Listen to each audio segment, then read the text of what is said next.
রাহুল আনন্দ Bangla band সঙ্গীতের জীবন্ত এক নক্ষত্র, যিনি নিজস্ব ঢঙ্গে আলাদা জায়গা করে নিয়েছেন দেশ ছাড়িয়ে বিশ্ব দরবারে। নিজেই তৈরি করেছেন কয়েকশো বাদ্যযন্ত্র, আর সেই বাদ্যযন্ত্রের সুর পৌঁছে গেছে বিশ্বব্যাপী। তবে যেই বাড়িতে বসে তিনি তৈরি করেছেন বাদ্যযন্ত্র, সুর পৌঁছে দিয়েছেন বিশ্ব দরবারে, সেই বাড়ি থেকে বের হচ্ছে আগুনের পোড়া গন্ধ। গত 5 আগস্ট ছাত্রদের আন্দোলনের মুখে আওয়ামী লীগ সরকারের পতনের পর সেই সড়কে বঙ্গবন্ধুর বাড়িতে হামলা চালায় দুর্বৃত্তরা। একই সময় হামলার শিকার হয় জলের গানের রাহুল আনন্দের বাড়িতে। শুধু ভাঙচুরি নয়, পুড়ে দেয়া হয় পুরো বাড়িটি। এতদিন বাড়িটি রাহুল আনন্দের শোনা গেলেও আসলে তিনি ওই বাড়িতে ভাড়া থাকতেন।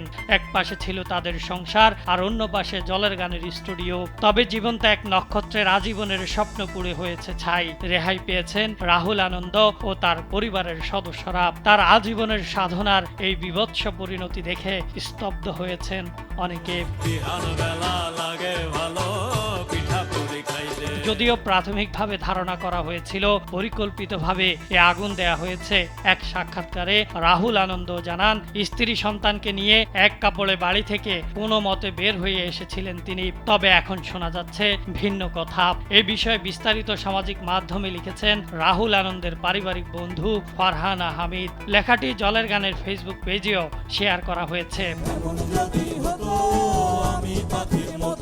ফারহানা হামিদ লিখেন, রাহুল আনন্দের বাসা উদ্দেশ্য করে আগুন দেয়া, লুটপাট বা ভাঙচুর করা হয়নি। আগুন দেয়া হয়েছে 32-এর বর্তমান বঙ্গবন্ধু মিউজিয়াম ও তার ভবিষ্যৎ পরিকল্পনার অংশ সেটুকুতে।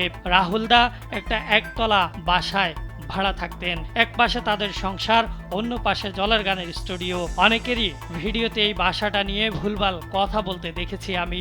সেই বাড়িটা ব্যক্তি মালিকানায় ছিল। 32-এর সেখানে আরো অনেক এমন বাসা আছে।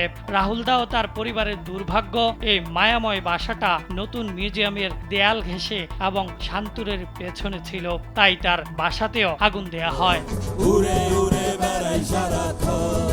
ফারহানা হামিদ আরো লিখেন, রাহুলদাকে উদ্দেশ্য করে আগুন দিলে তারা এই পরিবারকে এভাবে বের হয়ে যাওয়ার সুযোগ দিত না, আর সুযোগ না দিলে সেই বাসা থেকে বের হওয়া অসম্ভব। রাহুলদার বাসায় আগুনের সাথে রাহুলদার ধর্ম, বর্ণ, জাত, সংস্কৃতি এর কোনো সম্পর্ক নেই। তাই এমন গুজব না ছড়ানোর অনুরোধ করছি।